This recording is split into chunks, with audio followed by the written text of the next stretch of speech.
all I got to say is, who dat?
Hey, what's going on, Who Dat Nation? It is yours truly, Timothy J. Jones. And yes, I am the host of the State of the Saints podcast. And thank you so much for checking out the State of the Saints podcast, where we talk New Orleans Saints. Before I get started, I ask that you hit that thumbs up, hit that like button if you enjoy the State of the Saints podcast and all of its content. We out here on the ground working hard for individuals like yourself. And I really do appreciate it. I ask that you subscribe to the channel if you have not already.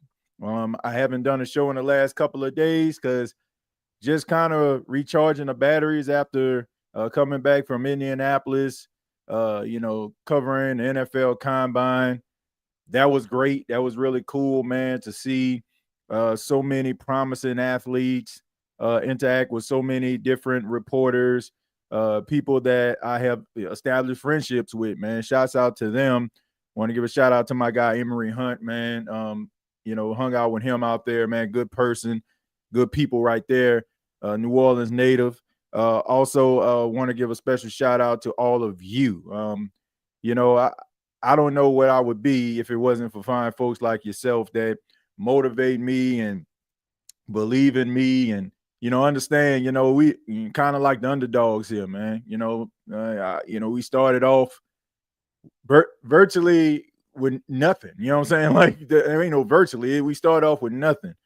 And, we reached the point where we can cover the NFL Combine, man. And, I'm extremely humbled. I'm extremely humbled by the kind words that people have emailed me and, and also just the kind words that people have put into the comments. And I'm just saying this stuff, as people file in, I know we'll get to it in a second, but I just want to say from the bottom of my heart, man, y'all don't know how much you all mean to me and how much motivation you all give me to do what I'm doing right now. And it's only the beginning of the State of the Saints podcast, man. We've reached 3.5 million views over the years, 3.5 million views, man. Think about that. Think about that, folks. 3.5 million views from a little small potatoes podcast, right? And we've reached 3.5 million views. Unbelievable. But we got more work to do, and it's going to start with what we're going to talk about today, all right? We're going to be talking a little bit about the Saints releasing running back Jamaal Williams. I know that this happened on Tuesday. The Saints decided to let go of Jamaal Williams. They're going to save about $1 million, but looking at Jamaal Williams, this is one of those situations where I don't even look at like Jamaal Williams was just terrible for the New Orleans Saints. I don't think he was terrible. I just think that it wasn't a good fit. I don't think he's bad. I don't think that, this is one of those situations where the dude was washed. I just look at what the Saints lacked was not beneficial to Jamaal Williams. Jamaal Williams still has something left in the tank. Jamaal Williams just needs to go to a team that has a solidified offensive line. Prior to joining the Saints, Jamaal Williams led the NFL in rushing touchdowns. And, most of those touchdowns came on the goal line. And I thought that the New Orleans Saints would probably utilize Jamaal Williams in that capacity. For some apparent reason, they didn't. And anybody that's around here, talking about Jamaal Williams and trying to make it seem like the dude was just garbage and trash, I just encourage you to check out all of these different Saints players that have left this football team because they were underutilized. They weren't utilized the way that fit their strong suits, that benefited them to be able to thrive in offense or defense.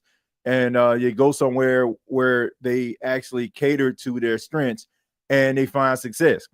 The New Orleans Saints never tried to find anything with Jamaal Williams. They never tried to utilize him the way that Detroit did. They never tried to utilize him the way that Green Bay did. And it's a damn shame. I have nothing bad to say about Jamaal Williams. I mean, I think he was an upstanding teammate. I'm pretty sure anybody that follow the New Orleans Saints, cover the New Orleans Saints, will tell you he's very candid with his time. He marches to the beat of his own drum. He's a tad bit zany. He's a comic book guy. But all in all, man, I mean, the dude just loved football. He loved to be around his teammates. He was extremely unselfish. Anybody else that would have got paid 3 years and got the money that he did to get a fresh start probably would have been somewhere complaining, fussing, or being unhappy and disgruntled. But I never got that indication from Jamaal Williams. So with that, I have nothing but respect for him, and I won't say anything bad about him. And I think that I am going to keep this a constant trend because I don't know what the New Orleans Saints have inside of their locker room. I don't know if guys are just not being utilized correctly or they just don't have it. I just don't know. But I'm going to reserve my judgment for some of these players. Jamaal Williams, I mean, I looked at his stats before I started the show. This man had 470 carries total for the New Orleans Saints. He had 470 yards total in the 2 seasons that he was with the New Orleans Saints. He had 106 carries in 2023, 48 last season in 2024, and only had 2 touchdowns in the last 2 years. Like, to me, that just sounds like a team that just didn't utilize him. I don't know why. I don't know why they didn't utilize him. I don't know why they didn't, try to. It didn't seem like Kendre Miller was really, grasping the offense. So I just don't understand why Jamaal Williams didn't play. But I wish this man nothing but good luck. I'm pretty sure he'll land on his feet. There's some teams out there that need a change of pace running back, and I'm pretty sure that Jamaal Williams would be able to fill that void. We'll get into some more topics like the New Orleans Saints, Kellen Moore, the head coach, hiring Scott Linehan to be a part of his coaching staff, and also some of the free agents that have been released and signed by other teams, and also ones that got extensions like Zach Bourne, who I alluded to. So we'll go ahead and we'll get into that. But let's go ahead and read some of your comments. Thank you so much for being here. I'll go ahead and I will start with Brandon. Brandon says, it'll be interesting to see who else they choose to move on from. Yeah, I mean, that was kind of like a light jab, and that was something that, a lot of people weren't surprised about. I mean, the way that the Saints utilized Jamaal Williams or how they did not utilize him, I don't think it was a shock to anybody that he was let go. I also think that this is an indicator that the New Orleans Saints are probably going to end up bringing in a running back, or, they feel very, very positive about Kendre Miller. But all in all, this is a really deep running back draft. I watched a lot of the running backs at the NFL Combine. I'm very optimistic at, if the Saints were to sign one of these running backs, they will utilize him and, in a major way, and that running back will make an immediate impact, which I feel the New Orleans Saints desperately need. I think they need somebody that can be able to help out Alvin Kamara, to be that 1-2 punch with Alvin, whoever that may be. It needs to be rather it's Kendre Miller or one of these young rookies that's going to come into the league. So I'm looking forward to that. Let's see. Jared says Davante Adams is not coming here to the Saints. I know this may not be popular opinion, but I don't want Davante Adams to come to the New Orleans Saints. And I'm going to tell y'all why. I just think that it's just time for the Saints to move on and try to establish their own roster, get their own guys, develop guys into the players that you need them to be. Like, this is a really good time for the New Orleans Saints just to hit the reset button. Bring in a young running back. I mean, like I said, this is a deep draft. Bring in a young wide receiver that can fit like a certain size where you don't have to go out here and get someone like Davante Adams. Like, there's a young Davante Adams in his draft right now. There's a 6'3", 217-pound wide receiver that you can actually build into what you feel like the Saints offense needs to be, or you can get somebody that can lead the charge at the wide receiver position to go alongside Chris Olave and Rashid Shaheed. Like, I don't want to keep on doing this, man. Like, every time somebody gets released or somebody hits the street, oh, man, I can see them playing for the Saints. Like, this is the problem that the Saints kind of got themselves in, getting these players that are north of 30 years old, play some of their best football, probably in the twilight of their career, probably got about 2 or 3 years left. Like, I mean, I'm not saying that these guys can't play, but what I'm saying is you have an opportunity to do the right things and build through the draft. This is what's going to get the Saints out of this situation. I sound like a parakeet when I say this, but it's true. This is what's going to get the Saints out of the cap situation, by drafting quality players that can make an immediate impact. I'm not saying you become Jamar Chase or Justin Jefferson overnight, but they show flashes and promise of what they can possibly be. And every single year they get better and better. And by that time, it's time for a new contract. They would have earned it.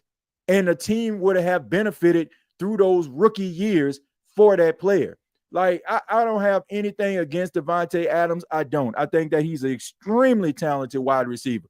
First team All-Pro. I mean, he still, to me, can go to a team and contribute in a major way. But all I'm asking is, if our biggest gripe, or what I'm saying is, if our biggest gripe is the players are aging, we need to get younger. Why are we constantly digging in the crates for 30-plus-year-old players to come and save this franchise? We all know what's going to save this franchise. We all know what can allow this franchise to have sustainable success. Why are we sitting up here playing Madden? I don't have absolutely no idea. Now, shouts out to Trizzy because he made a very, very good point. I seen him, making a video about Michael Mayer, right? Michael Mayer came from, I want to say, Notre Dame a couple of years ago, went to the Raiders, showed some flashes, but the Raiders got Brock Bowers, and Brock Bowers is getting the majority of the targets. So if the Saints can make a trade with the Raiders for Michael Mayer, I don't have a problem with that, because Michael Mayer is good. He just can't beat out a all-world generational type tight end in Brock Bowers, and that's understandable. But Michael Mayer is like 24, 25 years old. There's a lot of tread on that tire. But we up here trying to lobby for 30-plus-year-old players, and our biggest gripe was, oh, the Saints need to get younger. I don't know about that, man. I don't know about that. All I know is that the Saints need to figure out these issues and solving them, and trying to solve them, I should say, through the draft. If you can do that, then I think that you can have sustainable success. Grabbing guys for free agency like Davante Adams is not going to move the needle. Now, if you go out and you go to free agency and you get a 25, 26-year-old defensive end or linebacker or offensive lineman, okay, like, you can work with that because that player got a lot of football ahead of them. But we talking about 33 and 34-year-old wide receivers, like, that's not going to get you where you need to be. They only want to take them to get them touches. TJ, why no D-line players in your latest mock draft? Man, mostly because, to me, I feel like a lot of what the New Orleans Saints are going to do is going to be offensively driven due to the fact that Kellen Moore is going to be trying to build his offense. Now, I know that you will probably respond and say, that Brandon Staley is revamping the defense and they have to change some things around. But I think the Saints are going to be looking through free agency to try to find it, and I also think that they got some players on the team defensively that they can actually utilize. I think that they'll probably try to negotiate something to bring back Paulson Adebo. You have Alante Taylor and Kool-Aid McKinstry. You need safety help. Like, regardless if you bring back Tyrann Mathieu or not, you need safety help. So that's the reason why, I had them grabbing safeties. I just think that that's what they actually need. I think that you can get yourself an interior guy, through free agency that's not going to cost that much. And also, like, you have some talented interior linemen right now. So that's just the reason why, man. I think that the 3-4 will probably benefit you when it comes to Carl Granderson. I think that Carl Granderson probably would find more success. He'll probably get more pressure and maybe get more sacks. And also, I just think that you probably got to see what you have in some of these other guys that just need an opportunity to show what they have, So I get it. Like, we haven't seen much out of these players, so we just think that they're no good. But I would like to see what Isaiah Foskey can do in a new defense. I would like to see what Peyton Turner can do in a new defense. Get some some fresh get a fresh start. So that's the reason why, man. I just think that the Saints just need a lot of offensive weaponry. I think they need a running back, like Ollie Gordon. I think they need somebody that can help out Alvin Kamara and Ashton Genty. A lot of that also, big Villy, is mostly I'm just thinking about based on what has been said about the Saints, who is their head coach, and what direction I feel like they're trying to go in. They need a tight end, right? If you ain't talking about bringing back Jawan Johnson, if you're not talking about trading for Michael Mayer, then Mason Taylor is out there. There are some more tight ends that can come in and that can give you some levels of success. So that's the reason why, man. They just need some more weapons on the offensive side of the football. The offense was extremely stagnant, and there were a lack of playmakers, right? I mean, when Shaheed and Olave went down, it was just a bunch of guys that were just out there just trying to get open, right? And whoever was open, here's the football. Like, you need somebody that's going to be dominant. You need somebody that's going to be able to make a difference if somebody else is to go down. You got to be able to build up your offense where teams don't just zero in on one guy, completely take him out of the game, and that's just the end of your offense. Like, it shouldn't work that way. RJ Harvey and Devin Neal for running back. Well, yeah, I mean, RJ Harvey, I think he had a really good combine, and I got an opportunity to speak to him at the combine. That guy like built like a bowling ball, man. And also Devin Neal, I think that he's on the Dallas Cowboy radar. Shouts out to my guy Jay Tuck. My goodness, man, I haven't seen anybody lobby for anyone like that since Elon Musk. But anyway, I just think that, when you look at these two guys, I mean, you can't go wrong. Like I said, this is a deep, deep, deep draft, right? Like super, super deep, right? So, I mean, both of these guys can make an impact on their team. Cam Scatterboo. Yeah, I mean, Cam Scatterboo, yeah, I mean, a big physical downhill runner. But, can he catch the ball out of the backfield? Like, can he be that? I mean, yeah, he can be that workhorse guy, but I guess, based on like what Alvin is, what Cam Scatterboo can be, yeah, I guess so, but I mean, if I'm choosing out of Ollie Gordon and Cam Scatterboo, I'm choosing Ollie Gordon. Like, Ollie Gordon was and still is to me one of the best college running backs that played over the last couple of years. Like, Oklahoma State had some down years, and like last year they were down. The year before that, Ollie Gordon was like running wild. Like, I mean, this guy to me can be that like, if something was to happen to Alvin, he can come in, catch the ball out of the backfield, running between the tackles. And I think that he will find success, and I think he'll be a fan favorite, no doubt about it. But, no disrespect to Cam Scatterboo. I like the way that he runs. I like his physicality, but a lot of people don't understand he also had a fumbling problem, man. Like, he did have a fumbling problem. I think people fall in love with the running style, And but this dude did put the ball on the ground quite often. So that is something that's a genuine concern for me. But I like him. Please, no Devontae Adams. Stop trying to please Derek Carr. No diva wide receivers allowed. Cam Scatterboo reminds me of Jamaal Williams. Yeah, I mean, look, guys like that, they will find more success with a really good offensive line. Like some guys, you put them on your team, and your offensive line can be average, and they can work with that, right? Some guys, they need a really good offensive line in order to thrive in the system. Speaking of Carr, is he cut yet? No, Jerry, he's not cut, and I don't know if that's going to happen. Dante Thornton Jr., bring him home. Let's see, making room to draft Ashton Genty. Yeah, I mean that seems like that's something that's been going around. I would draft McMillan if he's still on the board at pick number 9. Well, it all depends on who's with him, Brandon. Like it all depends on who's with him.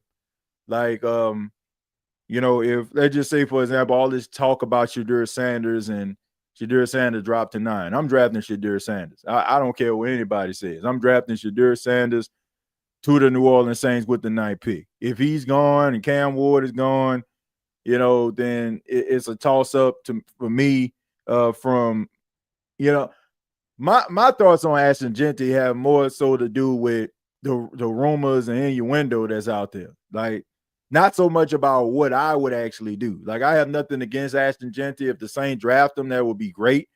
But I'm looking at Will Campbell. I'm looking at McMillan. I'm looking at Teton McMillan. That's who I'm looking at. I'm looking at those two guys in the first round. Like, I feel like you need that big body possession receiver, that number one guy on your team. I think that it will alleviate pressure off Chris Olave. I think it'll alleviate pressure off Rashid Shaheed. I think that you'll have yourself a high-powered offense if you bring in a guy that can be a big target for the quarterback.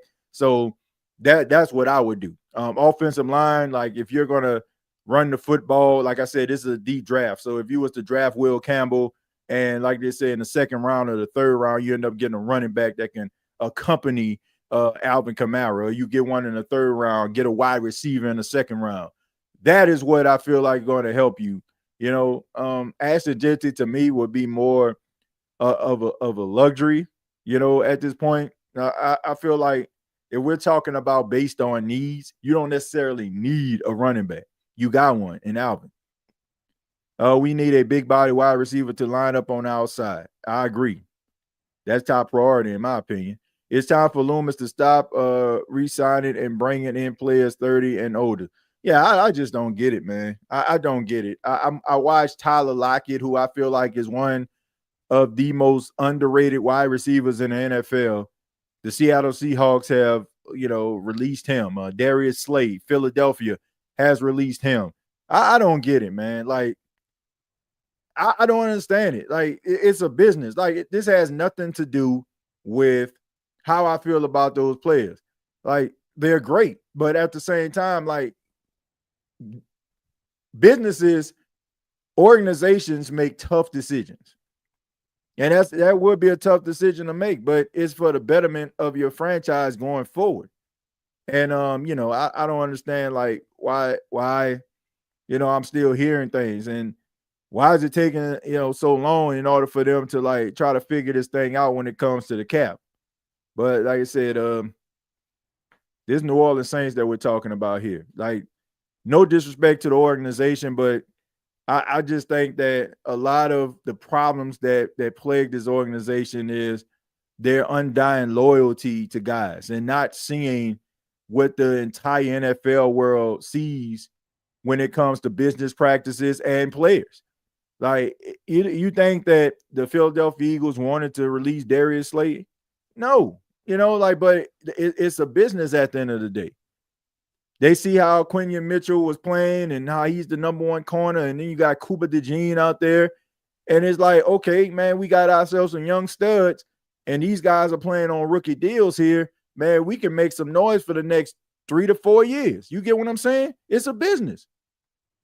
But the Saints don't seem to. The Saints run it like it is a family, a family business.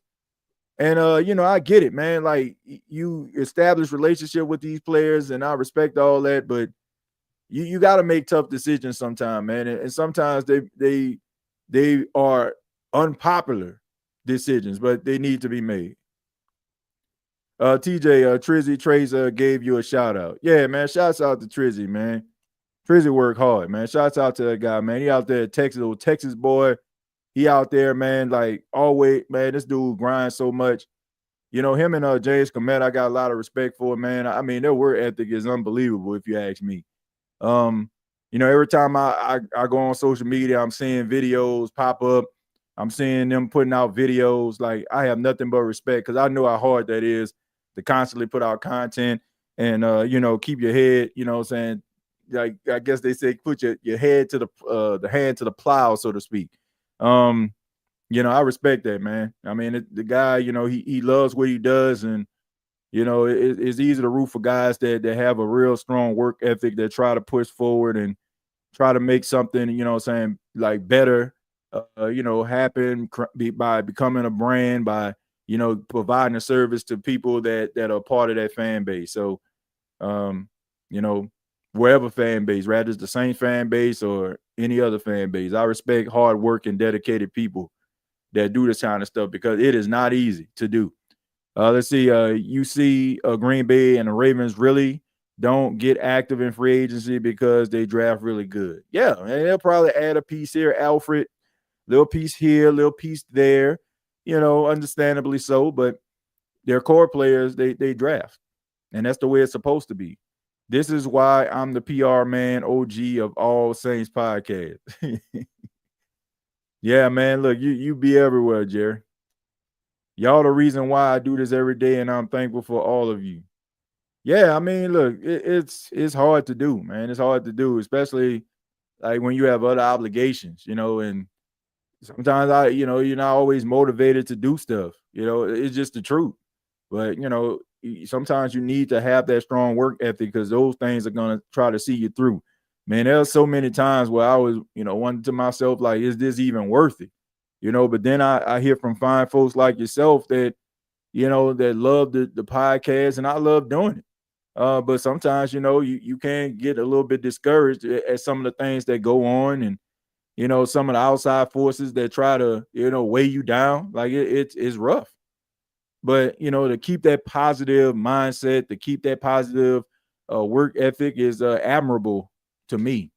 I can't argue with that. I would love to have at least one stud on the defensive side that can come in and make an impact. Yeah, I agree. I mean, look, Deli, what you saying is not wrong, man. Like this is the best thing about this, Villy, is there's no right or wrong way to approach it. Like, I've seen some really good mock drafts that were more defensive dominant. I've seen some that were offensively dominant. But the thing about it is I don't feel like neither mock draft is wrong because the Saints have so many glaring holes at positions that you have to try to address them in any way possible. Like, you do these mock drafts, I mean, they're giving you A pluses. They're giving you that because it's like the Saints need everything right now.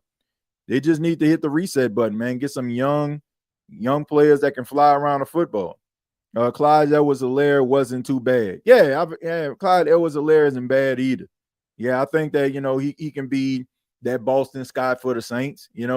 How the Philadelphia Eagles, they had 3 running backs. They had Boston Scott. They had a few other guys, Deontay Swift out there, Gainwell. They had that running back by committee, man. I mean, he can be that guy, but I still feel like they need that big power guy in the backfield that can be a change of pace for Alvin. Ollie Gordon, Oklahoma State. Yeah, that's my guy right there, man. That's my guy. Like I said, I spoke to him at the combine. I didn't ask him did he speak with the Saints or anything like that. I was just asking him about the running back position, and how it has evolved, over the last year and a half, where people weren't really talking about the running back position. But now it seemed like because of Saquon, because of Derrick Henry, people are paying attention to it once again. TJ, what's happening, brother? Haven't been on here in a while. I like the new coaching staff, but I don't have faith in Mickey Loomis with them old ass ideas. Well, I think that's a good segue right there. Thank you for that, Greg. We can talk about the coaching staff. I wanted to talk a little bit about Scott Linehan. Scott Linehan has been an offensive coordinator in the National Football League. He was a part of the University of Montana's offensive staff. He was a guy that was an offensive analyst, somebody that came in with some veteran, some veteran leadership, veteran knowledge, be a good mentor to a young coach. And, I can remember Scott Linehan. I can remember him, coaching the Rams. I can remember him being offensive coordinator during the time when I was staying in Dallas. I actually stayed in Dallas for a few years, and I can remember that. And also, Kellen Moore was one of his quarterbacks when he was the offensive coordinator for the Cowboys. This is a guy that, that saw head coaching potential in Kellen Moore. Kellen Moore came to the Cowboys, didn't really pan out as a quarterback, but he ended up, getting into the coaching ranks, and Scott Linehan played a role in that. He probably talked to him and probably said, man, are you interested in coaching? Because the way that he approached the game, the way that he's seeing the ins and outs, Linehan seen something in him. And, he decided to, bring him on. And then all of a sudden, he was the quarterback's coach. And then when Scott Linehan was let go, then he kind of slid into that spot. And this is where Kellen Moore was until he became the head coach of the Saints. So this is what I like to call a full circle moment. Him bringing on his mentor. I think that is a plus. I got to give credit to Kellen Moore in this regard. He's bringing in a lot of guys that have coaching experience as well as good teaching experience, guys that have a reputation of developing players and getting the best out of them. And I just think that is the start. That's where it's going to start, developing players, seeing what they do well, and bringing in guys that can teach them the right technique, to teach them how to play the position at a high level, and also bringing in guys that have that experience, that have seen the highs and the lows of being a head coach, an offensive coordinator, defensive coordinator, and they can be able to provide insight to a guy that is a first-time head coach. So Scott Linehan will be that. All right. I mean, he understands Kellen Moore, and I'm pretty sure Kellen Moore understands him. So I think that was a good move by Kellen Moore, understanding you don't know what you don't know, but how do you find out is by bringing in people that cross that bridge before you even step foot on it. So good move. Woody Marks will be the best pick or after round 4. He would have been third or second if he didn't get hurt. A lot of talented guys, man. A lot of talented guys. We should snatch Kalen Johnson any way we can. Look, I know you like that guy. He's an Iowa guy, right? A good running back. I mean, he definitely on a lot of people's board is like the third best running back in the draft. He's a guy that people speak very highly of. It's Ashton Genty, followed by Amarion Hampton, and then you have Caleb Johnson. Like that's the ranks. There was a couple guys that made themselves some bread with really good combines. He's a guy that is going to be picked probably in the first 3 rounds. The guy from Kansas State, DJ Giddens, is nice. He played like Kendre, but with more power and speed. Yeah. I mean, he had a good combine too. He had a good combine. Not too many guys had bad combines, at the running back position. I think all those guys, right, really showed flashes. A couple guys, that need to work on their hands when it comes to throwing the ball. A couple guys, on those wheel routes they was running out there, though couldn't really track the ball well. But I mean, a lot of running backs, they just got work to do. They just got work to do, when it comes to being that pass catcher. Hold on one second.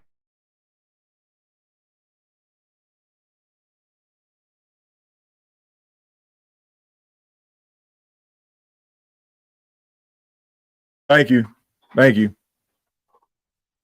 Yeah. Paxton walked in and just said, I just want to see if you're okay. All right. All right. But anyway, yeah, they got a lot of talented, a lot of really, really talented running backs in his draft.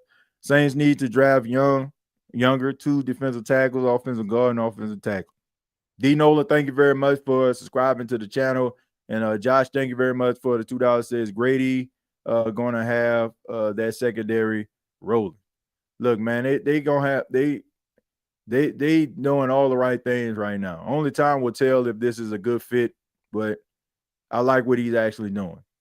TJ, when you hit 12,000 subscribers, I will make a nice short video for you when it happens.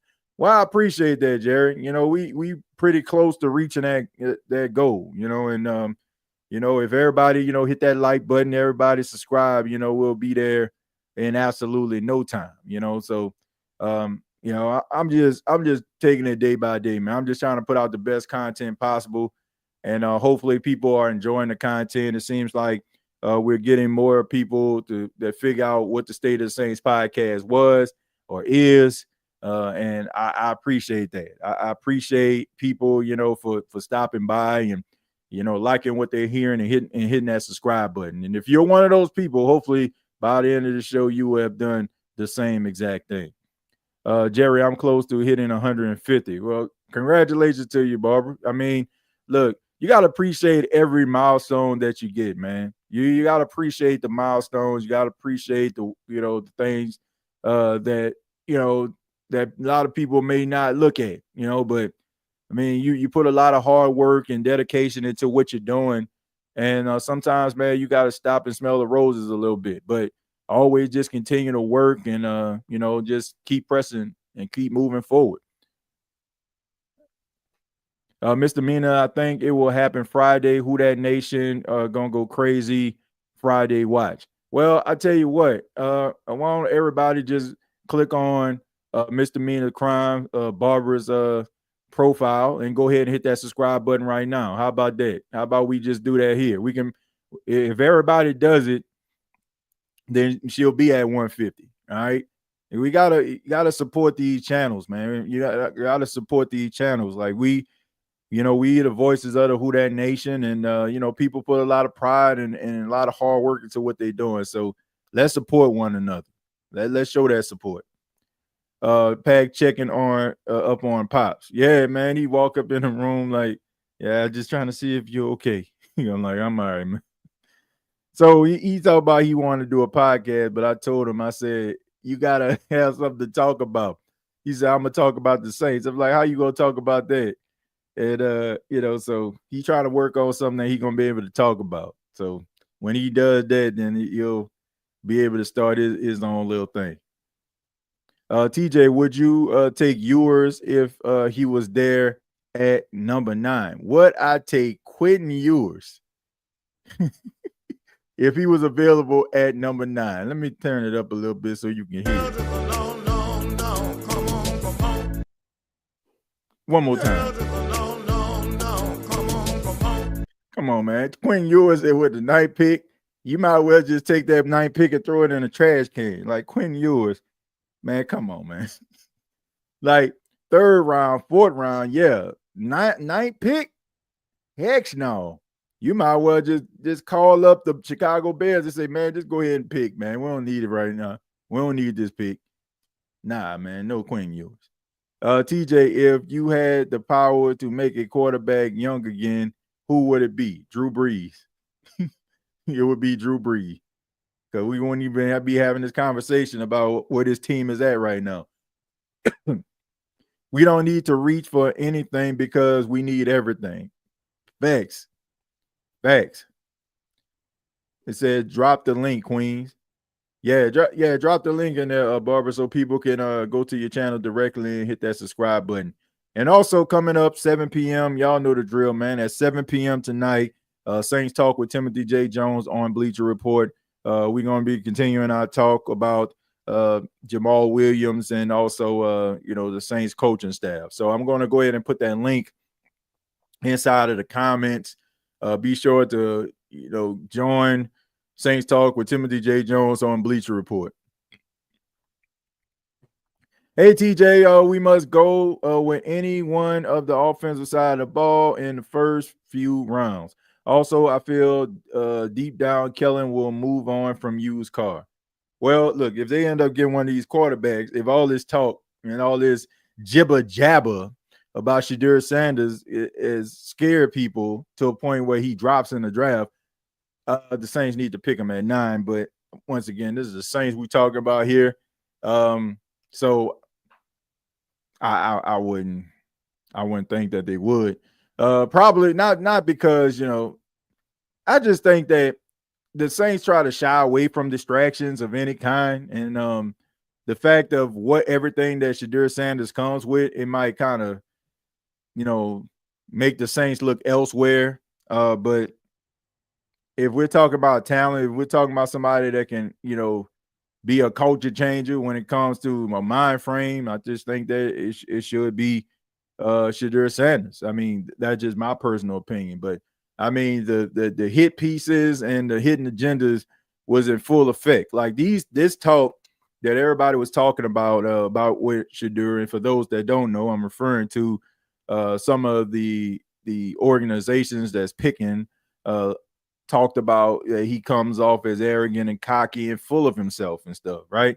But I mean, I was hearing that stuff at the combine when I was there. I can remember like sitting at inside Lucas Oil and amongst other reporters, and stories were going around about Shedeur Sanders. There was one story that someone was talking about that said that he struggled at the whiteboard. And for those that don't know what the whiteboard is, that's just like when a coach tells you to go up there and tells you to draw up a play or whatever, right? Or they'll draw up a play for you and you have to basically dissect it and break it down. Who's your hot read? Who's your check down? What you're looking for when it comes to, if the defense plays you a certain type of way, where's the blitz coming from? All these different things, right? So they were saying like he basically struggled at the whiteboard. Like he knows what he knows, like when it comes to his offense and, the offense that he was developed in and all that, he's knowledgeable of that, but anything else he doesn't know. So, I mean, they were talking about that stuff like while we were sitting down watching the combine. So somebody, number one, has like some type of hidden agenda. Rather it's they trying to scare other teams off so they can select the dude, or somebody that just clearly doesn't like him. I mean, but all I know is the dude knows how to play a game of football. And I think that you should have yourself a confident quarterback. Like they want those quarterbacks to be hat in hand and be happy to be there and all that kind of stuff. Like looking like Louis Armstrong, Satchmo showing all 32 teeth, all that kind of stuff, man. Like, when let me tell y'all something. When you know you're great, when you know you're destined for greatness, like you don't have to conform to anybody's norms. Do you hear me? When you know that you're on a cusp of something great, you are something great. You don't have to settle for what anybody gives you. Like people try to make it seem like you should be happy to have these moments. You should be happy to be here. Like I earned the right to be here. Right? And if I got to sell myself short in any way, shape, or form, I'm not going to do it. Like plain and simple. I feel them on it. Like it's not a level of cockiness. It's not a level of arrogance. When you know that you are walking in your purpose, I don't know who I'm talking to. If you know you're walking in your purpose, there's not a person that can knock you down because you're so hell-bent on greatness. You're so hell-bent on moving forward, pressing on. And people don't like that. People want to see you rattled. They want to see you shook. They want to see you scared. They want to feel like they got some type of control over you. But when you show the other way around, like, look, this is my moment, not yours. You can't create the narrative of the moment. You can't make me feel like I should feel this way in this moment. And that's what they're used to, because they're not used to a guy talking the way that he talked, moving the way that he moved. Like they expect, oh man, this is the NFL. You should be happy to be here. Well, your team sucks. You're not good if you're picking in the top 10. So who the hell are you to tell me what I need to be? What you need to be is a better football team. That's all I'm saying. Like people want to sit up here, man, and want you to sit up here and be, oh, thank you, sir. I really do appreciate this opportunity, sir. Like, please. That man know he great. He said it at the combine. He said he turned around two programs, and he did. Jackson State just recently won the HBCU National Championship with TC Taylor as the coach. But they went to the Celebration Bowl twice with Shedeur Sanders. They didn't win, but they were there. Like people started to really believe in Jackson State football when they started like playing the C's. They left, rubbed some people the wrong way, but at the same time, they allowed a new coach in TC Taylor, who has turned that organization, that program, into something that can be a contender for years to come. So, like I said, people want you to sit up there and be humble about it, right? They want you to sit up there and, well, we might pick you, we might not, and we just got to see, we got to just try to see where we're at when it comes to this, and have you shaking in your boots all night, calling them up like, oh, you think you're going to draft us? I don't know. Y'all know how it is, man. People want you to feel like you need them. But that man walking in here like, your team suck. You need me. And you feel offended about it? Like, come on, man. Come on. You can't keep a man. You can't keep a woman. But, somebody else supposed to be happy to have you. Like, out of here. What are we talking about? Who whiteboard? Because I wouldn't spit on the Browns or the Titans whiteboard if they were on fire. Yeah, I mean, look, maybe they need to get away from that. Because I can remember looking at Hard Knocks, and I think they were interviewing Jaden Daniels, and Brian Daboll was drawing some type of complex offensive philosophy at him and stuff. And he was like, you don't know this? He said, I know touchdown. And sure enough, he knew touchdowns because he whooped and put foots in them boys twice that year on his way to the NFC Championship game. Meanwhile, you up here talking about the damn whiteboard. Okay, that's cool. I guarantee the Commanders don't give a damn about a whiteboard. I guarantee you they don't. Because they know that they got themselves, as long as he stays healthy, a generational talent at quarterback, a guy that is confident that they believe can get them where they need to be. So y'all keep on trying to analyze guys and standing in a corner and oh, he didn't shake my hand the second day that we met. He shook my hand on Monday, but when we saw him Tuesday, he didn't do it. That's a change of energy right there. Okay, bro. Okay. TJ speaking the truth. Young NOLA. Shouts out to Jackson State University. Yeah, man. Shouts out to JSU. Especially when you're great and a believer. When you marked in the blood, you move differently. Absolutely, man. Yeah. Man, what they say, eyes have not seen, ears have not heard, right? What the things that God has in store for you, right? If you mark, like, I don't know, I'm not trying to make this thing like super religious, but y'all know how I roll. When you walking in your purpose, man, that's not a person in this world that can knock you off what God has in store for you, what God has instilled inside of you. Like the confidence that dude has, like that is what's going to help him navigate through the uncharted waters. Like, seriously, you know that you're not going to always have your best game. You know that you're not going to always have the best season. You know that there are going to be people talking about you and saying things about you. I can't believe that this team traded up for this guy. I can't believe that they drafted this guy. I can't believe they took him over such and such. All these different things, right? You got to have a certain mind frame. And that's what those organizations want you to do. So they want you to be hat in hand. Oh, I'm so happy to be here. on one hand, and then all of a sudden you got to grow a set when half of social media is talking about you. That makes no sense. You can't pick and choose how a guy has confidence. You just can't. You can't pick and choose that. Like, I want you to have confidence right here, but I need you to tape it. I need you to kind of roll it back right. No, it's rather you got confidence or you don't. And the man has confidence. And for all those people out there like that's talking about him, I don't want to talk football with you. I don't know. Somebody had a poll up. I don't know who it was, but they were asking, like, would you want to see the Saints like draft Shedeur Sanders? And people like, no, heck no. I'm like, why not? Oh, he'll bring something with him. Like, okay, some winning, hopefully. Like that's the saddest thing about it is we rather sit up here and be losers than to have somebody walking around here with a level of confidence within themselves. But like I said before, man, get in where you fit in. If I'm not talking about you, I'm not talking about you. We all know what it is.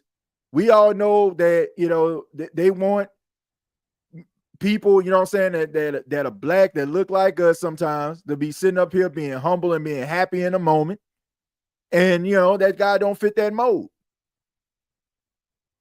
And when he talking that talk and doing what he doing, you know, it rubs people the wrong way. Like them old, like some people, man, people just keen on tradition, man.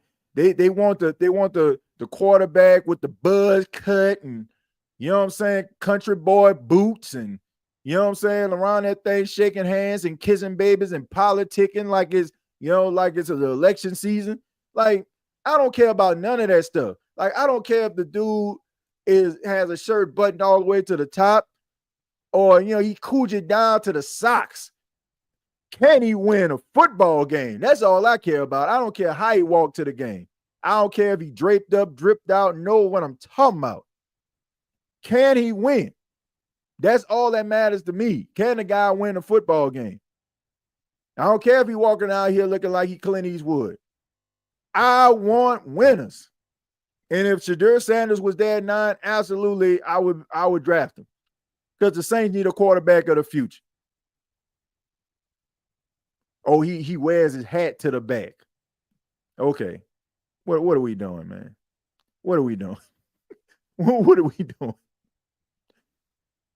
Sanders don't even want us to draft him. It was written all over him and his father when Cam was interviewing him.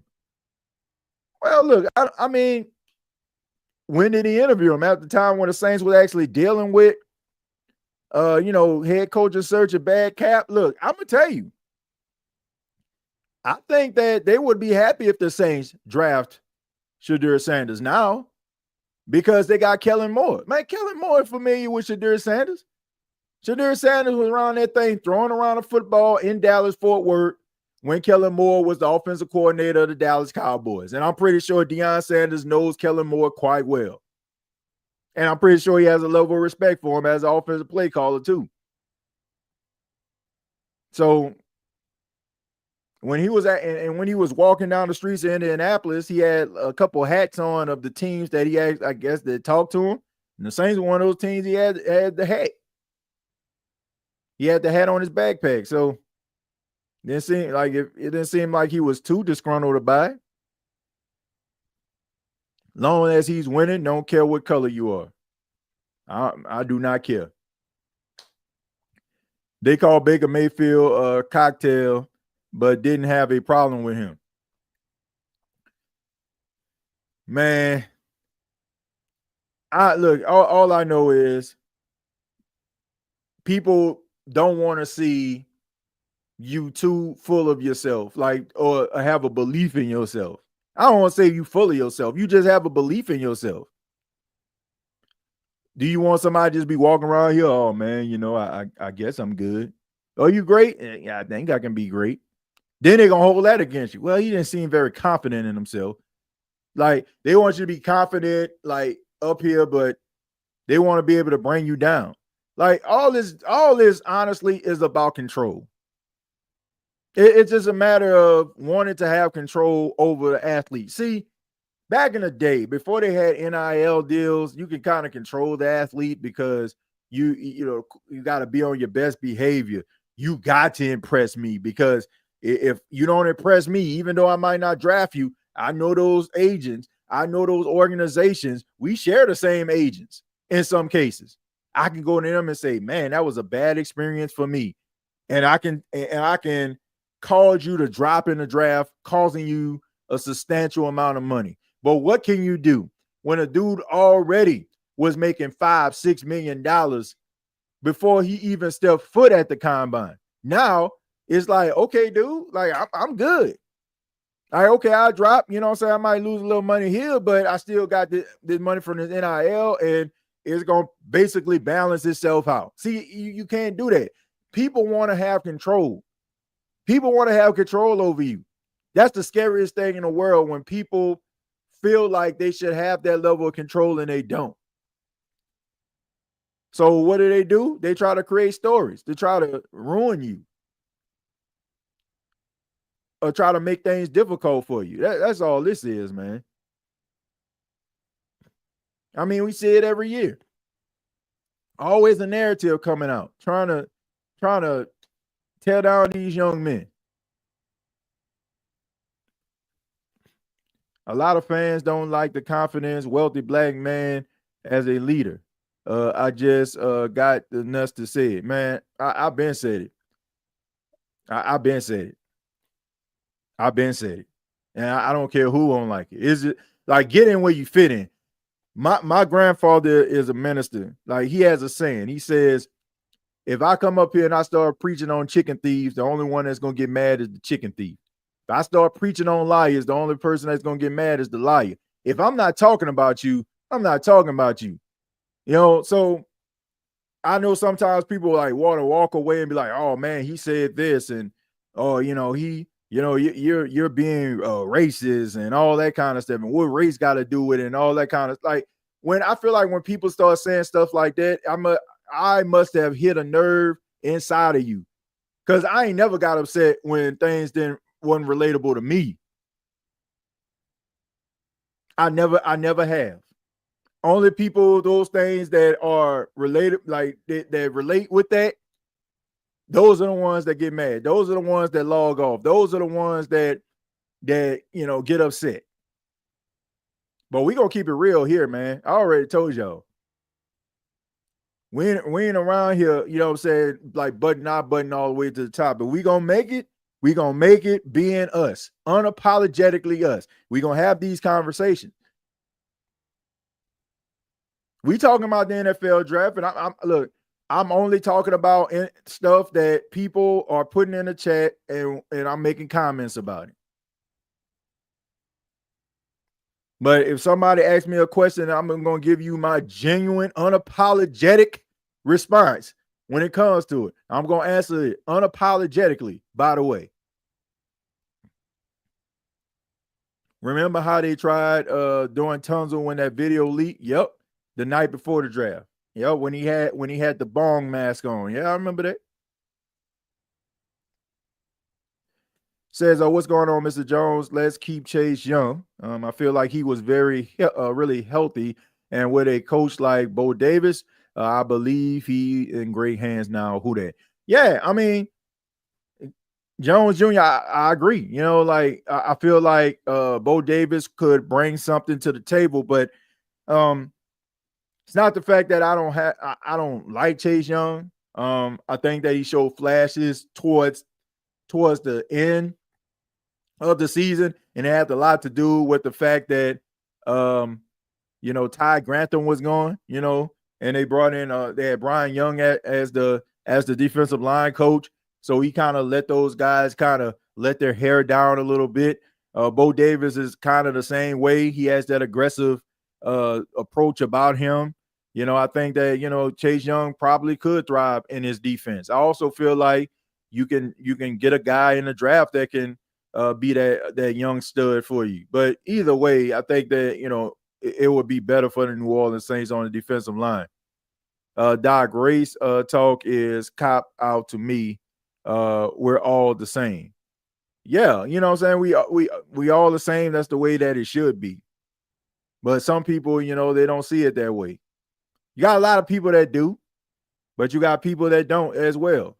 And those are the people that I refer to when I'm talking about what I'm talking about, right? That's just the reality. Like, people want you to sit up here and make them feel comfortable. They don't want to hear about this stuff, bro. When you can't walk around in an echo chamber, right? And you can't be hypocritical about it. Like, we talk about this, and the topic, a conversation always kind of leads to or insinuates the fact that the Saints kind of seem as if they live in this echo chamber, and we get upset at the Saints living in this echo chamber. Man, I wish that they do something a little bit different. Man, they walk around with their eyes closed and they fingers in their ears. And we say all these different things, right? On one hand, but then we want to live in another echo chamber when it talks about something that makes us feel uncomfortable. Sometimes, like Darren Rizzi say, shouts out to Rizzi, sometimes you have to be uncomfortable to get comfortable. So I'm not afraid to have uncomfortable conversations. We all know what's going on here, man. We all know we all know what's going on here. Rise up, TJ. Your content, my guy, even if you're a Saints content creator. Well, Archangel, I appreciate it, man. I appreciate it. Like, man, I invite all sports fans. I don't care what team you're a part of, man. As long as we keep it respectful, I'm good with everybody. Like, we just grew up on like certain parts, in certain parts of the country. Our allegiance is towards different teams, but look, man, we all love sports at the end of the day. I can sit down and listen to anybody, talk sports, point blank, period. And I appreciate you for being here, as well as other, sports fans. I mean, I get emails all the time from people that root for different teams, and they talk about how much they love the content. And I appreciate that. But like I said, we're going to keep it real here, man. Wouldn't be surprised if Loomis is behind the scene trying to trade Carr. I mean, look, I wouldn't lose no sleep. Look, I would not lose no sleep. Derek Carr is a serviceable quarterback, but if you're talking about moving on, resetting, et cetera, guess what? Guess what, folks? It's just time for them to move on. I think if a circumstance reveal itself and the Saints feel like they can actually take advantage of it, like there's talk going on right now that Detroit is thinking about shopping around Hendon Hooker. Why not? I mean, he's still on a rookie deal. Justin Fields, Joe Milton out there in New England, like. If we're talking about the draft, we just talking about Shedeur Sanders. So if any of those scenarios could, be beneficial to the Saints, why the heck not? All of those gentlemen that I named, they got way more football ahead of them than Derek Carr has. So Young's parents picked the perfect name. He rarely gets the sack, but he for damn sure chasing the quarterback every other play. Yeah, I mean, he's talented, man. He just got to put it all together. Today is Wednesday, and the Saints have only made one cut. Well, I guess they're trying to weigh out the options. Need to see that DA walk video. Man, we had to retire that, Cliff. We had to retire that, bro. we had to retire that. Never to be seen again. Never to be seen again. TJ, I need my moderator blue back. Yeah, look, I was gonna bring the moderators back, but man, I'm gonna try to see if I can get everybody back into their moderator status. Like I said last time, I had to hit the reset button and edit some things because somebody infiltrated my page. That kind of made me extremely nervous. So I was like, okay, let me see. So I got with somebody like from YouTube tech and stuff like that, and they were kind of walking me through how to avoid those situations. So I had to really like change around some stuff because man, that person had some really controversial stuff like going, man. Luckily I caught it. And it got caught by me doing something that I rarely even do. So people want to bring up race in every topic. Y'all are the ones why this world is so divided. I don't know if they want to bring up race in every topic. I mean, man, I don't think it's a fact. I don't think it's a fact that people want to bring up race. I just think that it's the fact that the people that kick against it sometimes is because they don't want to hear, because they don't want to look inside themselves at times. Like, it makes people uncomfortable. Like, it's almost like talking about your intimate life. You know what I'm saying? Like, nobody wants to like sit up there and be talking about that all the time. That's uncomfortable, right? It's the same way. It's like certain topics, certain things, certain situations make us all feel uncomfortable, but it's a reality. It's what's going on in the world. Like, not everybody thinks like that, you know, and not everybody thinks like that, but it happens. And look, I'm okay with it, man. I do not care. Like, I do not care. Like, I know when people start like talking like that, and people, once again, they want to feel like they want to feel like they have some level of power. And I'm not talking about you, Inevitable. They'll say stuff like, stick to sports. This is the reason why I don't watch this. Well, don't watch me. You know, I appreciate everybody for watching me, but you know, I'm gonna keep it 100, man. I'm not sitting up like, man, people want to sit up here and feel like they got control over you or whatever. Like, man, I do this stuff because I love it. I do this stuff because I find it entertaining, and I love interacting with the people that rock with me. I find it absolutely hilarious when I say something or do something and people are like, man, that's the reason why I don't follow you. Okay. Okay. I ain't losing no sleep over that. Like, if something that I say or do makes it easy for you to just walk away from what I'm doing, like, you never rock with me in the first place. I don't live to please people, you know, and neither should anybody else. If somebody asks me a question, I'm gonna give my honest opinion. I don't like, if we was having this topic and 15 different people came up in here, we have 15 different topics if we were talking about the whole Shedeur Sanders situation. But that's not everything that we're talking about. But y'all know how I do it. Like, whoever asks me a question, you know, I'm gonna give them my response. They nice enough and took the time out to type up, you know, the things that they want to ask me, and I'm gonna be kind enough to respond to them to the best of my ability. He acts like we are talking about him under the covers, TJ. I believe we are. I don't know. I don't think. No, I don't think so. Yeah, like it's fair. Like, some people don't want to hear about that type of stuff. I get it, but it's the world. What do you think about Braden Swinson, a defensive? Oh man, I think he's talented. I think he's talented. He got a lot of athleticism. I think he showed flashes. You know, I think some things he has to work on. You know, I think that he's kind of raw, but going to the right system, I think that he can be a disruptor, especially the dog that got hit, Cliff.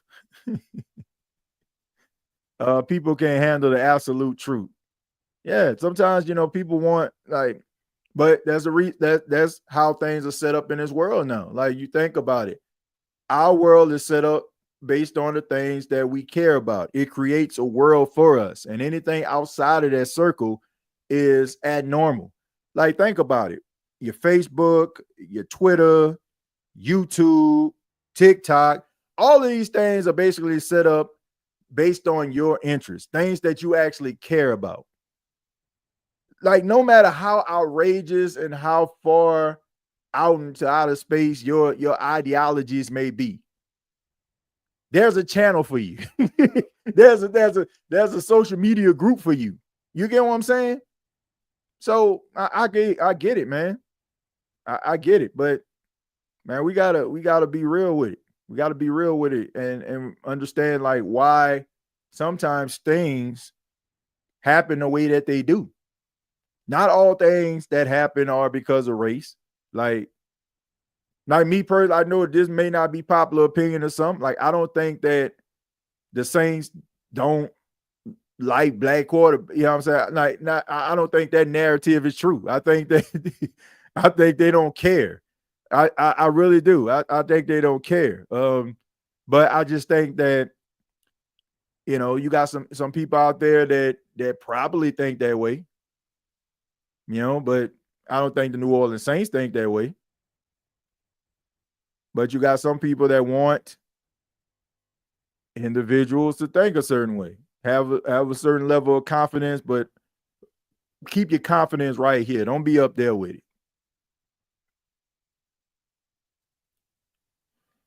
Don't be surprised if Mickey Loomis is trying to find a way to sign Devontae Adams to prove his point about him being able to win with Carr. Man, I ain't never seen so many dejected Saints fans over a quarterback in my life. Like, I've seen Wade Wilson, Jim Everett, the Billy Joes, the Danny Wolfels, Todd Bowmans. I ain't never seen morale this low. Like, it's like soon as Mickey Loomis said this, everybody was so excited because everybody was talking about like, oh man, Kellen Moore, man, you seen what he did? He signed this coach. He signed that coach. He just got Brandon Staley as his defensive coordinator. Oh man, Doug Nussmeier, offensive coordinator. Oh man. Then all of a sudden, here come the news coming from Indianapolis. Mickey Loomis feels like he can win with Carr. And I'm talking about all the air got sucked out of the room. Like, seriously, it's like on Total Recall when they opened that door. And everybody like, so sucking air. You know what I'm saying? Like, that's how it was, man. That's how it was. This man might be, I'm talking Derek Carr. And in some ways unfair, man. He ain't the worst quarterback I ever seen. But this man is like the same supervillain or something. Like this man is like this man is the John Cena of the Saints. Oh man, like what happened, man? Like it's just like, oh man, this is a storyline that just went on way too long. It's unbelievable. TJ, your voice is in front and you actually saying like everything not matching. Oh man, look, I don't know if you have to elaborate on what you're saying. You got to elaborate on what you mean by what you're saying. Loomis knows he's stuck with Carr because of that no trade clause in Carr's contract. My phone was blowing up after Carr was signed.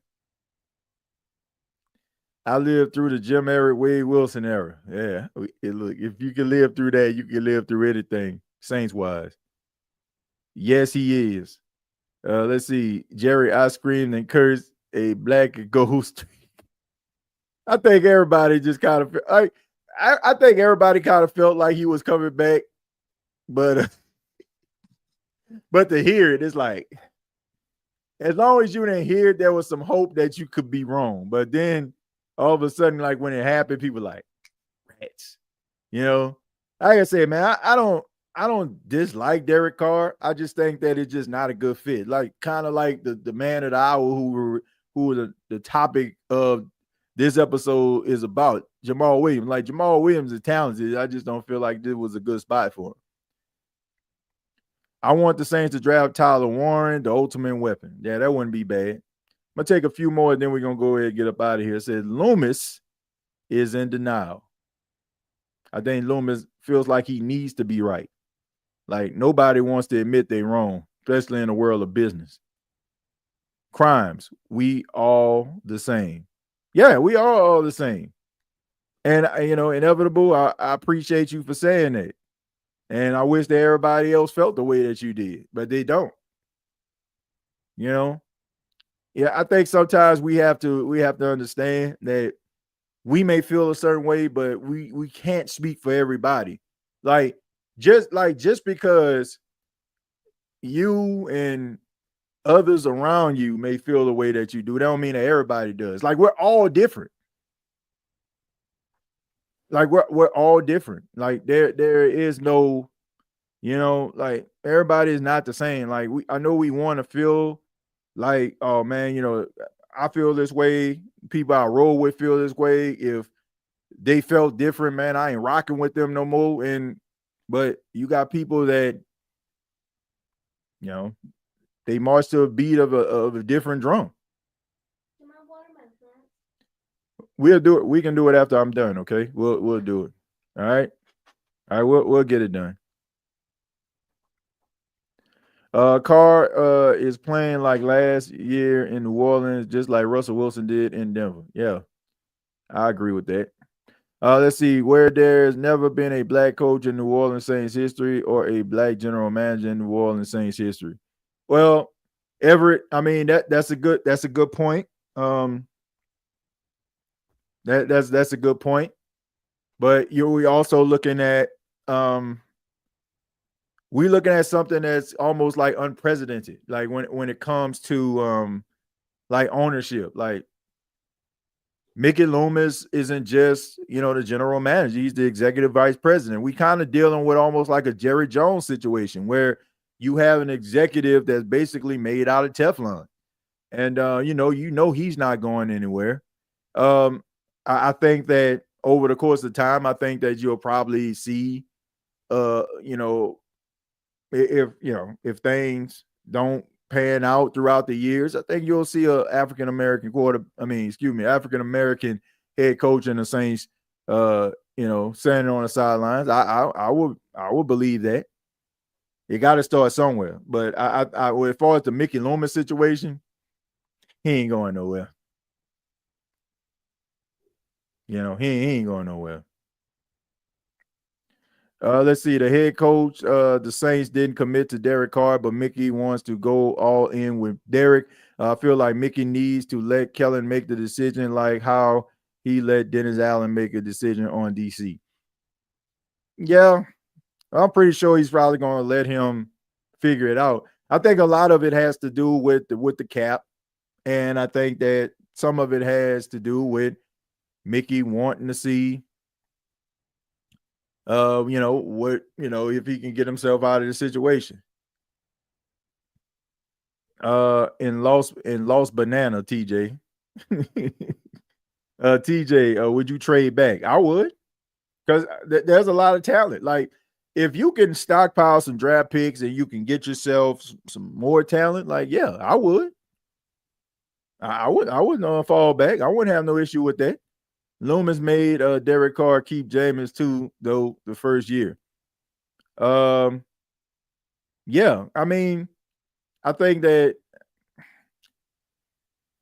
kept Jameis because they wanted a solid, veteran backup quarterback that could come in to probably, do a little something. But I don't think they accounted for the popularity of Jameis Winston. I think it was a distraction. Now, I think that's the reason why Jameis Winston didn't play for the Saints the next year. Steve Walsh, Billy Joe Tolliver, Billy Joe Hobart, Wade Wilson, Dave Wilson. I could go on and on. Kerry Collins. Yeah, I mean, for real, you ain't lying. Every night, man, he kind of like up there with the rest of us, man. We done seen some bad Saints football. We done seen some bad quarterback play. Some of y'all new to this. Some of us have been true to this for a long time. And like I said, I want people to know this because some of you are new and might feel like I'm trying to sun somebody. You are not responsible for the era in which you grew up in. So you benefited and reaped the benefits of watching some really good, high quality Saints football, which makes you probably even more upset than a person that's an 80s baby like myself, because this is like the stock market crash in 1929 to you. And to me, it's Wednesday, like we want to see the Saints win, right? We want to see that happen, but we know that it's going to come, it can get rough. Paxton and TJ in the intro and new intro. Oh man, yeah, that's my tagline right there. Yeah. every podcast that I do, man, Paxton is the tagline. Paxton voice is the tagline. Why not, right? I mean, anytime I turn on this microphone, like he wants to be around. Like he trying to find a way to get in the room, right? Just try to ask me a question or have some type of interest in it. So, I find it very cool. It just makes me feel like as a father, the fact that your son wants to be around you or mimic you in any type of way, you kind of made that happen by being in his life and doing some really positive things around him. So, I'm okay with that. And I like the fact that, I was able to be able to use him as a tagline. Let's see. Hey TJ, after Drew, who would you consider the second best quarterback in Saints history in your lifetime? Aaron Brooks. Aaron Brooks. Like that in my lifetime, Aaron Brooks. I mean, I ain't gonna think twice about that. Man, the Saints have had some bad quarterback play. Bad quarterback play, man. Bad quarterback play. Trust me, I went through that with my son EJ. Yeah, I see him every, and shouts out to EJ, man, out there working in the world of media, man, working his way up. I mean, I know you got to be proud, man. I mean, going to college out there in Jackson, working for the news stations and grinding, you know what I'm saying? And like as a father, man, that's all you want for your kids, man. I mean, as a mother, that's all you want for your kids. You want them to be able to achieve dreams. And, if you can be instrumental in any way in their life to help them navigate, like good parents, they not going to think twice about it. So, yeah, man. So shouts out to EJ doing great things out there, man. I keep up with him, man. I watch him on social media. I'm proud of that young man. Proud of that brother, man. Like, when you see young, young guys out there, getting it, grinding, working hard, like, man, just trying to do something better with their life, man. It's easy to root for them cats, man. Easy to root for them. And people should support them too. Should support them, man. Like, keep uplifting this young generation, man. A lot of these kids, they can go a long way if you just tell them, man, you see something in them, that you believe in. After Sean Payton, who would you consider the second best coach in Saints history in your lifetime? Jim Moore. It's not very many. Not very many, Brandon. Not too many greats. The Saints just started to get great players in the 2000s. To be honest with you, generational players that you're gonna remember. Like it wasn't like that in the 90s. Like who am I remembering? Who? Ray Zellis, Mario Bates, Andre Hastings, you know what I'm saying? Sean Dawkins or something. Like, man, who are we? Who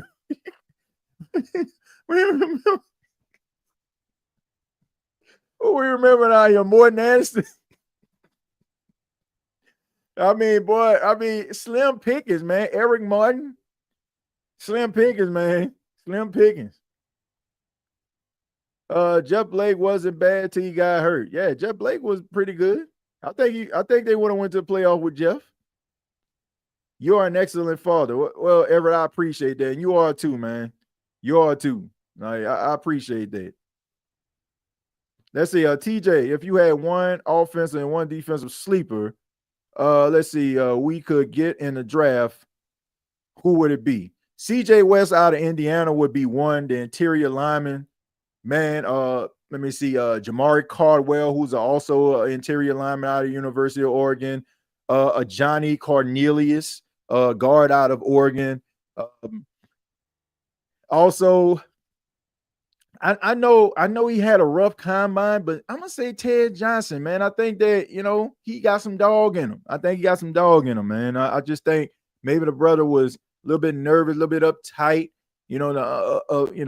Kind of the magnitude of everything that was happening at the combine. Didn't have the best outing, but I think that he can be talented, man. Just a couple guys, man. I'm very high on Ollie Gordon. I think he's probably going to be a late second round, early third round pick. Trying to think of some more cats, man. I mean, they had so many, man. Zay Alexander out of LSU. You know, I think that he got some, he showed some flags. I think he got some promise going to the right situation. Yeah, man. Yeah. Yeah, but CJ West is that's my guy right there. Him and Jamar Caldwell. Jamar Caldwell is, I want to say, 6'2", 335. And man, that big brother is so light on his feet, man. He is so light on his feet, man. I mean, if we talking about somebody that can add depth on the interior, like I think that he would probably be that guy. He's not the fastest guy, but if you're running at 3-4, you need that guy that can be a run stuffer, and Caldwell can actually be that for you. Let's see who remember Mike Buck. You talking about Mike Vince Buck? I remember Vince Buck. I don't remember Mike Buck. I remember Vince Buck though. Hey TJ, who is the best defensive player to play for the Saints in your lifetime? The best defensive player to play for the Saints in my lifetime? I gotta say Cam Jordan. I gotta say Cam Jordan or Ricky Jackson. One of those guys. But if I'm talking about growing up, like watching Ricky Jackson, like going into adulthood, Cam Jordan. Sam Mills can be up there too. I think Sam Mills was like really, really good, but I was kind of young to, I didn't really appreciate the greatness of Sam Mills. I didn't. I didn't appreciate. I watched football, but it's almost like telling me to tell you about football and I'm Paxton. Like I didn't understand the magnitude. I was too young to really understand the magnitude of what I was actually watching. So I'm gonna say Cam Jordan, Ricky Jackson, because I watched Ricky like dominate, and then he went to the 49ers, and I seen him play and win a championship with them. So I was old enough to kind of understand and see, but I didn't really understand what I was watching when Sam Mills was there. And I think we'll go ahead and stop there. He said Von Johnson was underrated. Oh yeah, absolutely. He's the one of the Dome Patrol members that nobody really talk about, Von Johnson. They used to call Sam Mills the Field Mouse. That was one of the most player nicknames. Oh, Wayne Martin. Okay, yeah, Wayne Martin. Yeah, I remember him, Everett. Yeah, I remember Wayne Martin. I said, man, I mean, Dalton Hilliard. I said, probably when I was really like getting into like Saints football to a point where I can understand and grasp what's going on, probably Mario Bates was the running back. Him and Ray Zellis. And then I remember they got Kajana Carter, who always was hurt. That boy was a beast at Penn State, though. He was a beast, man. Kajana Carter, he was supposed to be that dude, but always would hurt. But I want to say thank you all for checking out the State of the Saints podcast. And remember, in less than an hour, we're going to be shooting over to Bleacher Report. We're going to be doing Saints Talk with Timothy J. Jones with yours truly. We'll be chopping it up, continuing our talk with about Jamaal Williams being released by the Saints. And also we'll get into the Saints making some roster moves. Who do I feel like the Saints could possibly move on from? Who would they be able to add? And also talking a little bit more about the NFL Combine and that experience out there. So if you're not doing anything, 7 p.m. Eastern Time, 6 p.m. Central, Saints Talk with Timothy J. Jones is available. This has been a State of the Saints podcast. Much love to you. Please hit that subscribe button. Please hit that like button. Please help the channel to grow. You do so by doing those things. I cannot stress that enough. If you watch the show consistently, please hit the subscribe button. If you like the show, hit that like button. Previous episodes are right here on YouTube. Also, you can follow me on X at TJAY Jones 8. That's TJAY Jones 8. And I also want to say that Starting next week. The State of Saints podcast will be in audio form. I know some people have been asking me about TJ, when you gonna put it on audio? Why you stop putting it on audio? I'm gonna be honest, man. Transferring it from videos to audio was kind of a tedious task. So I was like, man, sometimes I felt like doing, sometimes I didn't. And y'all know me, man. I want to do things consistent. Like if I can't be consistent with it, I don't want to do it at all. But we're gonna start converting it to audio form. So next week you'll be able to check out the audio version of the State of the Saints podcast on streaming platforms like iHeartRadio, like Apple Podcasts, like Spotify. All right. So be on the lookout for that starting next week. Till next time, all I gotta say is not that, who that? Thank you for listening to my daddy's podcast. Please subscribe to our channel. All I gotta say is who that?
Actually, Jerry, I was referring to Paxton, who sneezed right before I said, all I got to say is